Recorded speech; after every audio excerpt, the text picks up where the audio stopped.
રાજકોટ કે જ્યાં એબીપી અસ્મિતાના અહેવાલની ધારદાર અસર થઈ છે। રાજકોટમાં એબીપી અસ્મિતાના અહેવાલની અસર થઈ અને સિવિલ હોસ્પિટલ ઓર્થોપેડિક વિભાગમાં તાત્કાલિક પડદા લગાડવામાં આવ્યા છે। એબીપી અસ્મિતાએ હજી ગણતરીના કલાકો પહેલા જ અહેવાલ પ્રસારિત કર્યો।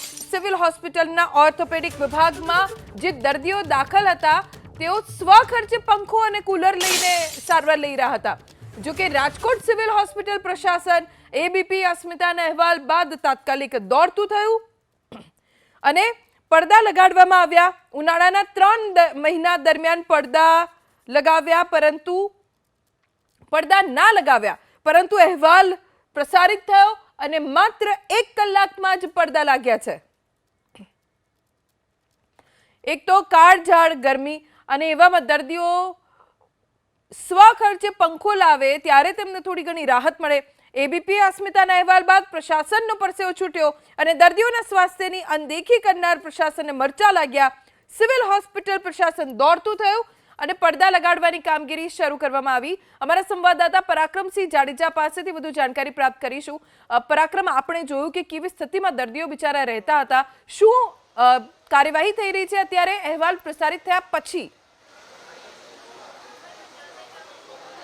ચોક્કસ 1 જ કલાકની અંદર જે અત્યારે પડદા નાખવાની કામગીરી છે તે શરૂ કરવામાં આવી છે। સિવિલ હોસ્પિટલની અંદર છેલ્લા ઘણા સમયથી આ પડદા નહોતા। તાત્કાલિક પડદાવાળા ભાઈ અહીંયા પહોંચ્યા છે।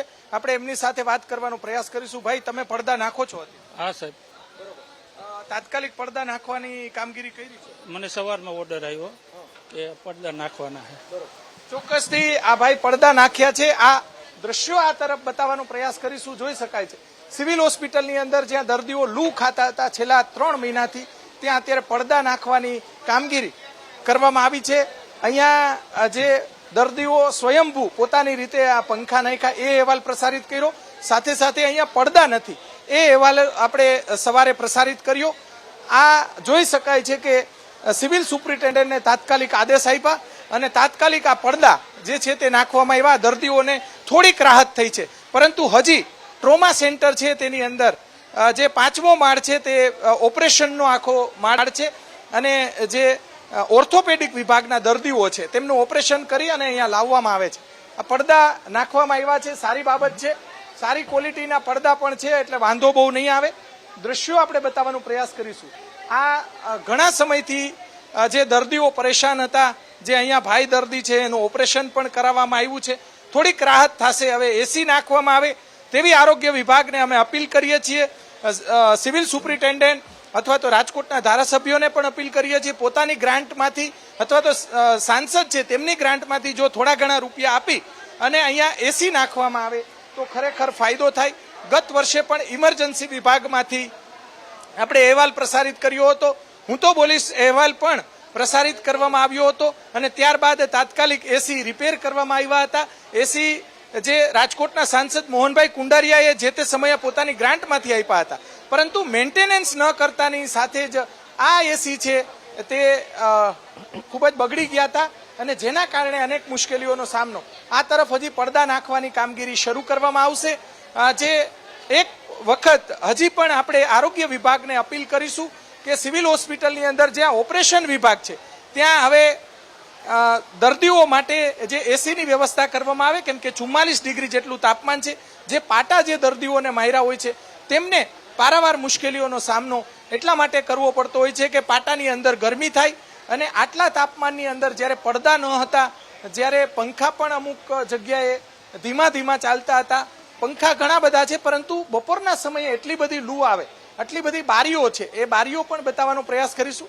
રાજકોટ સિવિલ હોસ્પિટલમાં સૌરાષ્ટ્રભરમાંથી જે દર્દીઓ આવતા હોય છે થોડીક રાહત થશે। અત્યારે દ્રશ્યો આપણે બતાવવાનો પ્રયાસ કરીશું। જોઈ શકાય છે કે રાજકોટ સિવિલ હોસ્પિટલની અંદર આ રીતે વ્યવસ્થાઓ કરવામાં આવી છે। આ જ રીતે જે વ્યવસ્થાઓ અન્ય ડિપાર્ટમેન્ટ છે તેની અંદર પણ કરવામાં આવે। અહીંયા જે ભાઈ સાથે સવારે આપણે વાત કરી હતી, અત્યારે થોડી રાહત થઈ છે અને ભારે તાપ હતો। ભાઈ, તમે શું કહેશો? આ પડદા નાખ્યા છે, થોડીક રાહત થાય?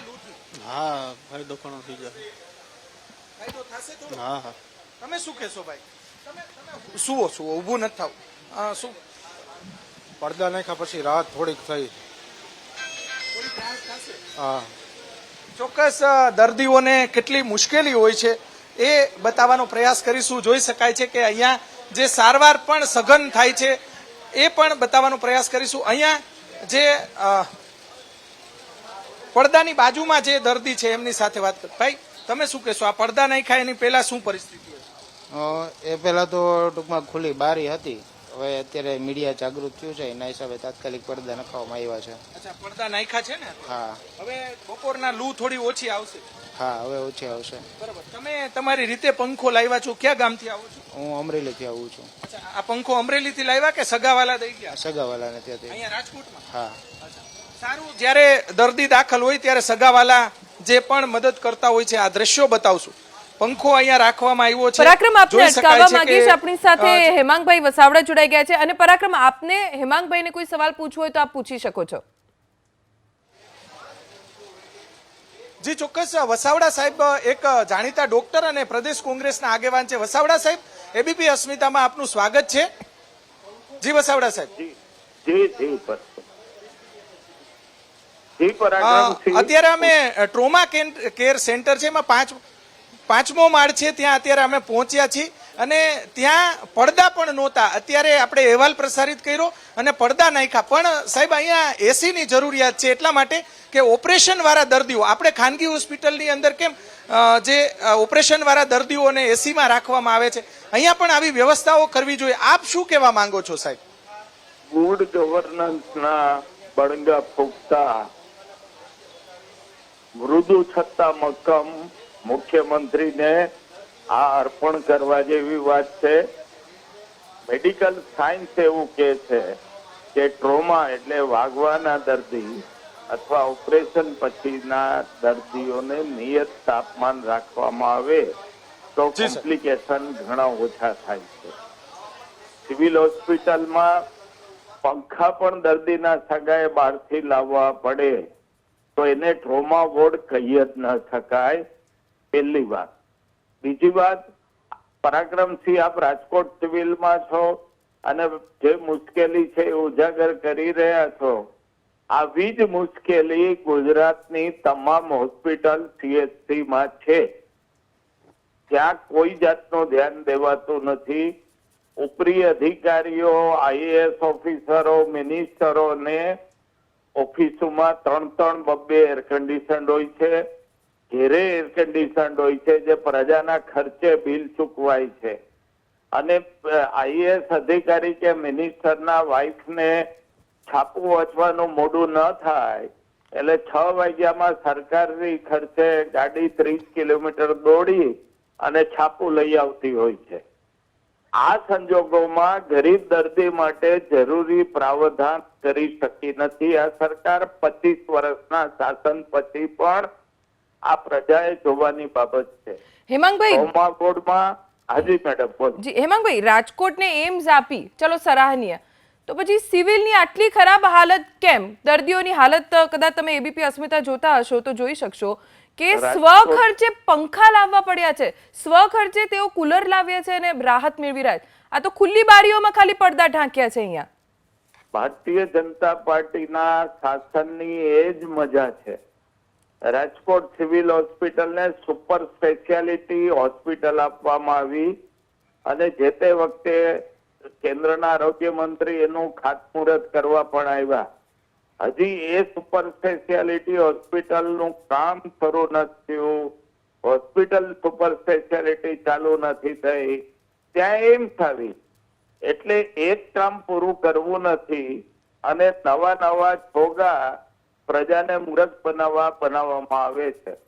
રાજકોટની એમ્સમાં હજી દર્દીઓ દાખલ થતા નથી. માત્ર OPD વિભાગ ચાલુ થયો છે. તમામ વસ્તુ અધૂરી કરવી, ઉતાવળે કરવી અને મૂળ જે વસ્તુ છે એની ઉપર પૂરું ધ્યાન બનાવી એનું સ્ટાન્ડર્ડ ઊંચું કરવું, આ ફિતરત આ સરકારની નથી. મારી માગણી છે કે દરેક જગ્યાએ ટ્રોમા અને બર્ન્સના દર્દીઓ માટે સેન્ટ્રલી એર કન્ડિશનની વ્યવસ્થા કરવામાં આવે. કદાચ કમિશનર કે IAS ની ઓફિસમાં 1 ઓછી ઓછું હશે તો એ મરી નહીં જાય, પણ આ દર્દી ચોક્કસ કોમ્પ્લિકેશનનો ભોગ બની શકે છે 45 ડિગ્રી ટેમ્પરેચરમાં. હેમાંગભાઈ, આભાર એબીપી અસ્મિતા સાથે વાત કરવા માટે. પરાક્રમ, આપનો પણ આભાર જાણકારી આપવા માટે.